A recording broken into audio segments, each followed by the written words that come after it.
አሜሪካ ፕሬዚዳንት ኒኮላስ ማዱሮን እንደተያዘቻቸው። ሰላም ጤና ይስጥልኝ ውድ የቻናሌ ቤተሰቦች፣ ኒኮላስ ማዱሮን አሜሪካ እንዴት እንደያዘቻቸው ዝርዝር ያለ መረጃዎችን ላጋራችሁ። የአሜሪካ ሰላዮች ለወራት ያህል የቬኔዙዌላ ፕሬዚዳንት ኒኮላስ ማዱሮን እያንዳንዱን እንቅስቃሴ ሲከታተሉ ቆይተዋል።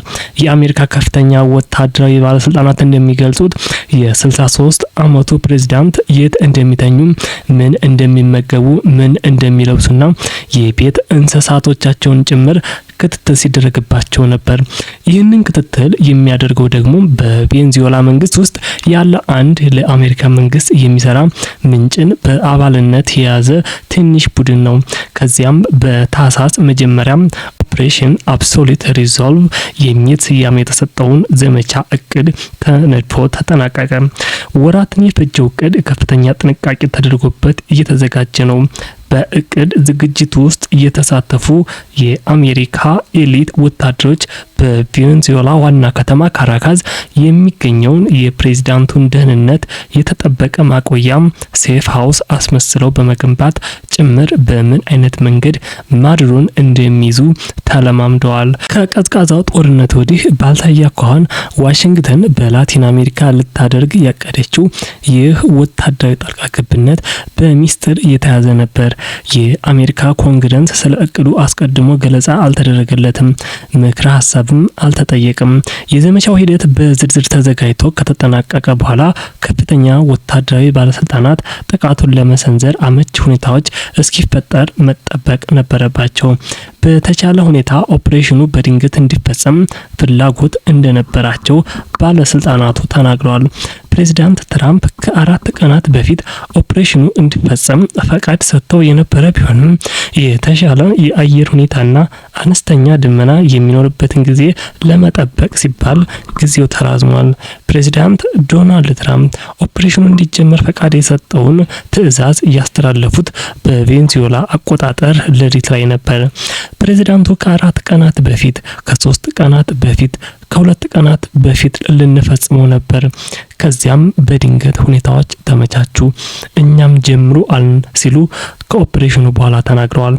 ትራምፕ ትዕዛዙን ያስተላለፉት በቬኔዙዌላ ሰዓት አቆጣጠር ከእኩለ ሌሊት ቀደም ብሎ መሆኑም ሰራዊቱ አብዛኛውን እንቅስቃሴውን በጨለማ እንዲያደርግ አስችሎታል።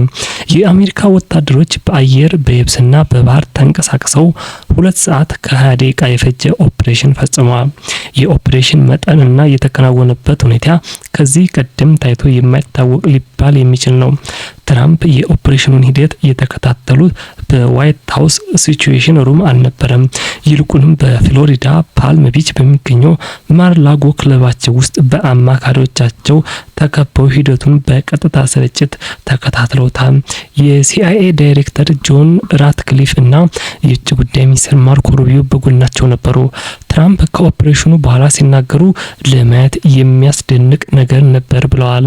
የተፈጠረውን ተመልክታችሁ ቢሆን ኖሮ ማለቴ ልክ እንደ ቴሌቪዥን ድራማ ነበር የተመለከትኩት። ፍጥነቱንና የተወሰደውን የኃይል እርምጃውን ብታዩት በጣም የሚያስገርም ነው ብለዋል። ባለፉት ወራት ፕሬዚዳንት ትራምፕ ማዱሮን በእጽ ዝውውርና በእጽ ሽብርተኝነት፣ ናርኮ ቴሮሪዝም ሲከሰሱ እንዲሁም በቀጠናው እጽ ያጓጉዛሉ የተባሉ ከ10 የሚቆጠሩ ትናንሽ ጀልባዎች ላይ ጥቃት ሲፈጽሙ ከርመዋል። ከዚህ ጊዜ አንስቶ በሺዎች የሚቆጠሩ የአሜሪካ ወታደሮች ተሰማርተዋል። የአውሮፕላን ተሸካሚ መርከብና ከ10 ከሚበልጡ የጦር መርከቦች ተንቀሳቅሰዋል። ባለፉት 10 ዓመታት የአሜሪካ ወታደራዊ ኃይል በዚህ ደረጃ በቀጠናው ሲሰፍር ይህ የመጀመሪያው ነው። ኦፕሬሽን አብሶሉት ሪዞልቭ እየተካሄደ ስለመሆኑ የጠቆሙት የመጀመሪያ ምልክቶች የታዩት ሰማይ ላይ ነው። የአሜሪካ ባለስልጣናት እንደሚናገሩት በሌሊት በተካሄደ ኦፕሬሽን ላይ ቦምብ ጣዮችን፣ ተዋጊ ጀቶችና የስለላ ሰርቬላንስ አውሮፕላኖችን ጨምሮ ከ150 በላይ ተዋጊ አውሮፕላኖች ተሰማርተዋል። ትራምፕ አውሮፕላኖች ያረፉበት መንገድ፣ የተዋጊ አውሮፕላኖች ብዛት፣ ሙሉ እንቅስቃሴው እጅግ ውስብስብ ነበር ብለዋል። ሊፈጠር ለሚችለው እያንዳንዱ ሁኔታ ተዋጊ ጄት ነበረን ሲሉም ገልጸዋል። በአካባቢው ሰዓት አቆጣጠር ከሌሊቱ 8 ሰዓት ላይ በካራካዝ ከፍተኛ ፍንዳታዎች ተሰምተዋል። በከተማዋ ሰማይ ላይ የጭስ ደመና ታይቷል። አውሮፕላኖችና ሄሊኮፕተሮች በከተማ በሙሉ ሲበሩ ይታዩ ነበር። አሜሪካ ጥቃት የፈጸመችባቸው የአየር መከላከያ ስርዓቶች እና ሌሎች ወታደራዊ ኢላማዎች ላይ ነበር።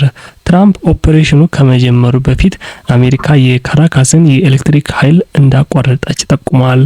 ይህ እርምጃ እንዴት እንደተከናወነ ግን በዝርዝር አልገለጹም።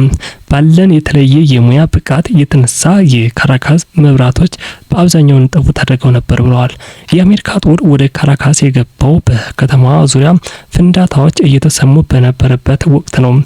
ኦፕሬሽኑ ውስጥ የኤሊት ዴልታ ፎርስ እንዲሁም የአሜሪካ ከፍተኛ ልዩ ተልእኮ አሃድ አባላት ተሳትፈዋል።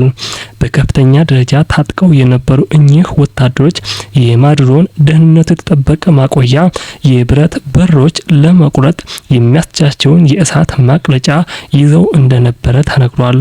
ወታደሮቹ ወደ ማድሮ መገኛ የደረሱት ሌሊት 8 ሰዓት ከ1 ደቂቃ ላይ ጥቃት መፈጸም ከጀመረ ከአጭር ጊዜ በኋላ ነው። ትራምፕ ፕሬዝዳንቱ የነበሩበትን ቤት በካራካስ እምብርት ያለ ምሽግ ሲሉ ገልጸውታል። በተጠንቀቅ ሁኔታ ላይ ሆነው እየጠበቁን ነበር፣ እየመጣን እንደሆነ ያውቁ ነበር ብለዋል። ወታደሮቹ እንደደረሱ ተኩስ ተከፍቶባቸዋል።